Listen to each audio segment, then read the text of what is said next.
नमस्कार, आप देख रहे हैं आवाज इंडिया। मैं हूं प्रतीक्षा। आइए एक नजर डालते हैं हेडलाइंस पर। G7 समिट में भारत की गूंज। कनाडा में विश्व नेताओं संग मंच साझा करेंगे पीएम मोदी। ईरान को ट्रंप की धमकी, तेहरान को तुरंत खाली करो, बड़ा हमला संभव। तेहरान में फंसे भारतीय छात्र खतरे में, भारतीय दूतावास ने जारी की एडवाइजरी। अहमदाबाद प्लेन क्रैश में गई 241 जानें, भारतीय क्रिकेट दीर्घ पटेल भी शिकार। और दिल्ली को गर्मी से राहत, बारिश और हवाओं ने मौसम को बनाया सुहाना। प्रधानमंत्री नरेंद्र मोदी कनाडा पहुंच चुके हैं, जहां वो G7 समिट में हिस्सा लेंगे। कनाडा के कनानास्किस में आयोजित एक वैश्विक शिखर सम्मेलन में पीएम मोदी विश्व नेताओं के साथ मंच साझा करेंगे। इस समिट में ऊर्जा, सुरक्षा, तकनीकी सहयोग और वैश्विक इनोवेशन जैसे अहम मुद्दों पर चर्चा होगी। कनाडा से पहले प्रधानमंत्री साइप्रस की यात्रा पर थे, जहां द्विपक्षीय बातचीत का दौर चला। पीएम मोदी की ये 3 देशों की विदेशी यात्रा है, जिसमें अगला पड़ाव क्रोएशिया होगा। 16 और 17 जून को उनका मुख्य कार्यक्रम कनाडा में निर्धारित है, जहां कई बैठकों का एजेंडा तय है। प्रधानमंत्री की इस यात्रा को भारत की विदेश नीति के लिहाज से काफी अहम माना जा रहा है। विश्व मंच पर भारत की भूमिका को मजबूत करने के लिए पीएम की मौजूदगी रणनीतिक तौर पर अहम है।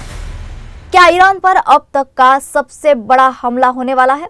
अमेरिकी राष्ट्रपति के ताजा बयान से खलबली मच गई है। G7 समिट से पहले डोनाल्ड ट्रंप ने ईरान को लेकर बड़ी चेतावनी दी है। उन्होंने कहा है कि तेहरान को तुरंत खाली कर दो।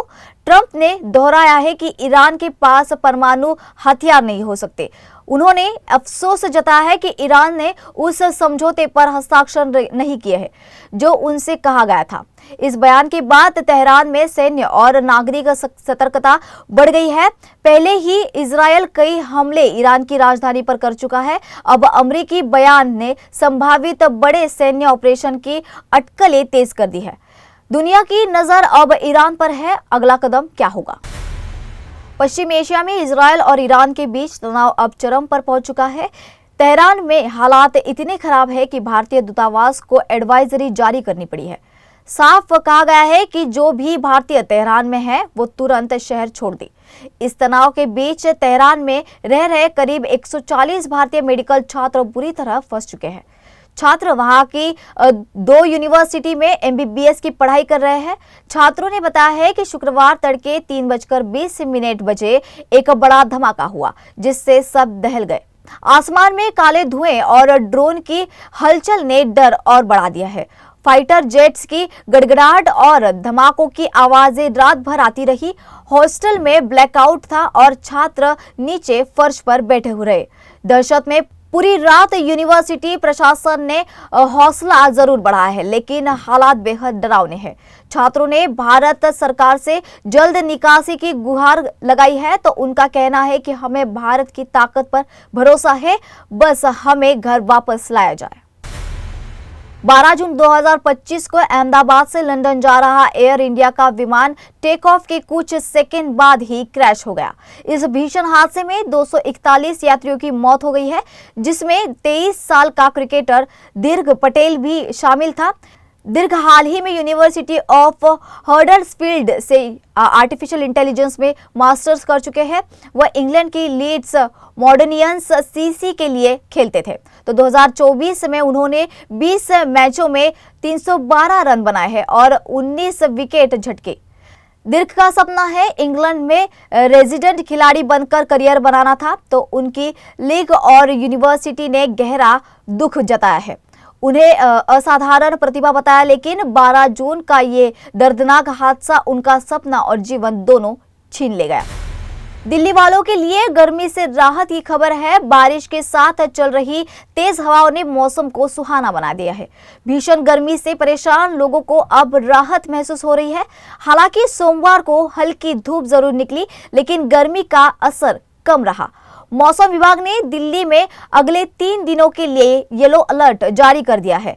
तो आंधी और बारिश की संभावना को देखते हुए लोगों को सतर्क रहने की सलाह दी गई है। रविवार को हुई बारिश के बाद से तापमान में गिरावट दर्ज की गई है। आज अधिकतम तापमान जो है वो 34 और न्यूनतम 29 डिग्री सेल्सियस रहने का अनुमान है। 20 जून तक मौसम ऐसा ही बना रह सकता है, यानी राहत अभी जारी रहेगी। हालांकि 21 जून से फिर तापमान में बढ़ोतरी हो सकती है। वक्त हो चला है एक छोटे से ब्रेक का।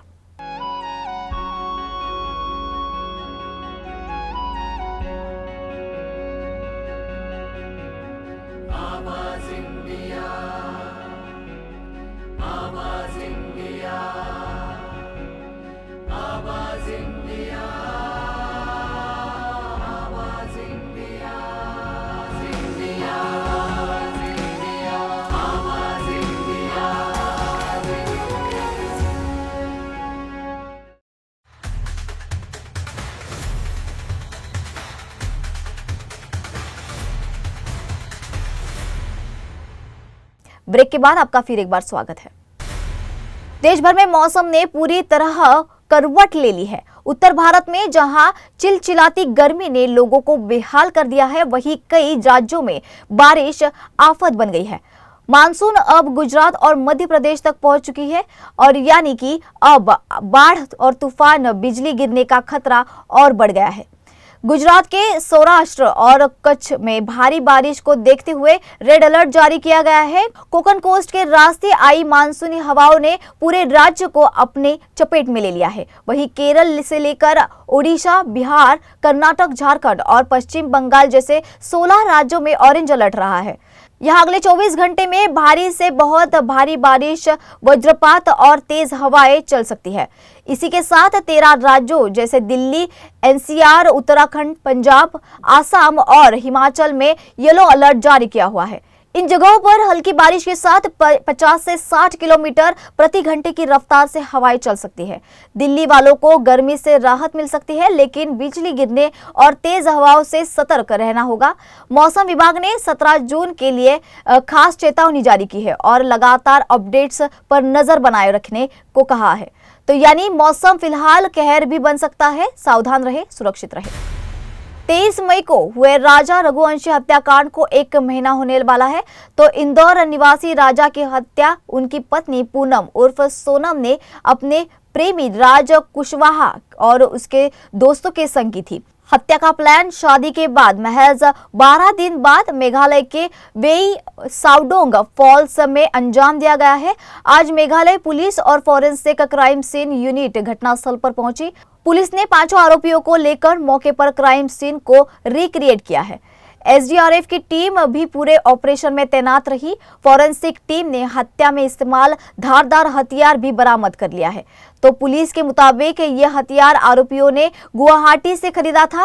राजा और सोनम की शादी 11 मई को हुई थी और 20 मई को वो हनीमून पर निकले थे।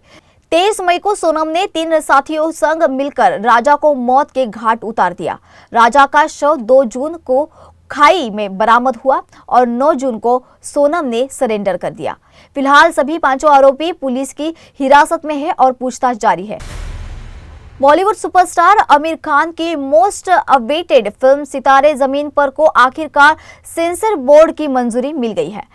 CBFC के साथ पहले कुछ सीन को लेकर मतभेद था, लेकिन अब मामला पूरी तरह सुलझ चुका है। फिल्म में 2 अहम सीन को हटाने की बात की गई थी, जिसे आमिर और डायरेक्टर RS प्रसन्ना ने जरूरी करार दिया। 16 जून को आमिर खुद CBFC कमेटी से मिले और उन्होंने फिल्म की रचनात्मक जरूरतों को विस्तार में समझाया। अब ये फिल्म तक शेड्यूल के मुताबिक 20 जून को सिनेमाघरों में रिलीज होगी। फिल्म के कंटेंट को लेकर पहले से ही विवाद चल रहा था, तो ऐसे में सेंसर बोर्ड की ये क्लीन चिट फिल्म के लिए राहत की खबर रही है। सितारे जमीन पर एक भावनात्मक और प्रेरणादायक फिल्म मानी जा रही है। आमिर खान के फैंस इस फिल्म का लंबे समय से इंतजार कर रहे थे। बॉलीवुड स्टार संजय दत्त की बेटी इकरा दत्त इन दिनों सुर्खियों में है। संजय दत्त अक्सर अपने परिवार को लैम्पलाइट से दूर रखते हैं, जो ज्यादातर वक्त दुबई में रहते हैं। हाल ही में अभिनेता एक वेडिंग पार्टी में अपनी बेटी इकरा के साथ नजर आए। पार्टी की तस्वीरें मशहूर गायक सोनू निगम ने सोशल मीडिया पर शेयर की है। इन तस्वीरों में संजय दत्त और इकरा डांस करते और मस्ती करते नजर आ रहे हैं। इकरा ट्रेडिशनल पिंक आउटफिट में बेहद प्यारी दिखी और फैंस उनके लुक के दीवाने हो गए। सोशल मीडिया पर लोग कह रहे हैं कि इकरा अब बड़ी हो गई है और काफी बदल गई है। इकरा का जन्म 21 अक्टूबर 2010 को हुआ था और अब वो 14 साल की है। संजय दत्त की बेटी को अब तक लैम्पलाइट से दूर रखा गया, लेकिन ये पहली झलक चर्चा में है। फैंस को उम्मीद है कि शायद आने वाले वक्त में इकरा भी पापा की तरह फिल्मों में दिखे। तो आवाज इंडिया में फिलहाल इतना ही। जल्द ही होगी आपसे फिर मुलाकात। तब तक के लिए नमस्कार।